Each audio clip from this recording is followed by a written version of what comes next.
Hi, my name is Ryan. This is Exclamation Points. According to a new Harris Interactive poll, the happiest city in America is Dallas, Texas. Over 2,100 adults were surveyed in the top 10 U.S. markets to draw this conclusion. What's interesting is that many people in the Dallas-Fort Worth area attributed their happiness to their spirituality. Relationships, economics, health, and their future outlook were other factors considered. That's great news if you live in Dallas, but you see, happiness is fleeting. It is not an enduring emotion. How about you? Are you happy?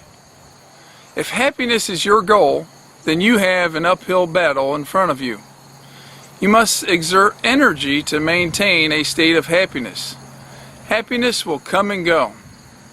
C.S. Lewis had some input on the study of happiness. He said God designed the human machine to run on himself. He is the fuel our spirits were designed to burn. That is why it is no good asking God to make us happy in our own way without bothering about religion. God cannot give us a happiness apart from himself because there is no such thing. I believe the happiness C.S. Lewis was referring to was joy. Joy is similar to happiness, yet distinct. To distinguish a bit, joy is long-term happiness. Joy is not an emotion. It is an acceptance of God's truth. Joy comes from God and not us. Joy comes from a proper spiritual posture and from having peace with God. Joy is God's relational reward. It is unallied with human relationships. It's a byproduct of faith and independent of circumstances. For example, Paul wrote the letter of joy in one of the most dismal, abject settings, prison. In one form or another, Paul used the word joy 16 times throughout his letter.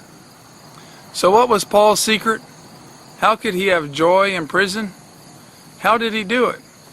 How could he write a letter about joy when his surroundings were terrible?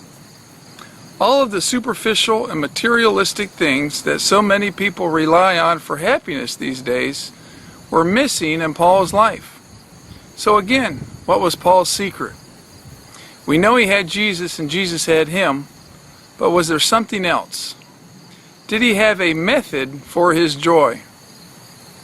Yes, and it is revealed in Philippians 4:10 through 13. He discloses, I rejoice greatly in the Lord that at least you have renewed your concern for me. Indeed, you have been concerned, but you had no opportunity to show it. I am not saying this because I am in need, for I have learned to be content whatever the circumstances. I know what it is to be in need, and I know what it is to have plenty. I have learned the secret of being content in any and every situation, whether well-fed or hungry, whether living in plenty or in want. I can do everything through him who gives me strength. The secret is Jesus Christ. He called it a secret because men and women seek happiness through everything but Jesus. If we would seek Jesus first, we would actually do more than achieve happiness. We would possess true joy. Paul's joy flowed from pure contentment in Jesus Christ. Paul had plenty of difficulties and hardships, but joy got him through.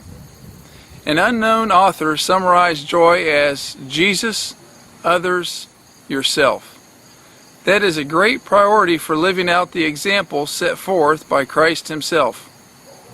Have you been unhappy lately? Have you been pursuing happiness and just can't make it last? Perhaps it is because you have been seeking the wrong thing.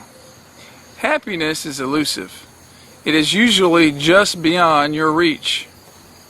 Why not seek joy instead? Joy is worthy of pursuit. However, joy cannot be your sole pursuit, as joy comes only by way of Jesus. So seek Jesus, seek God's truth, seek his presence, and lo and behold, you will have everlasting joy.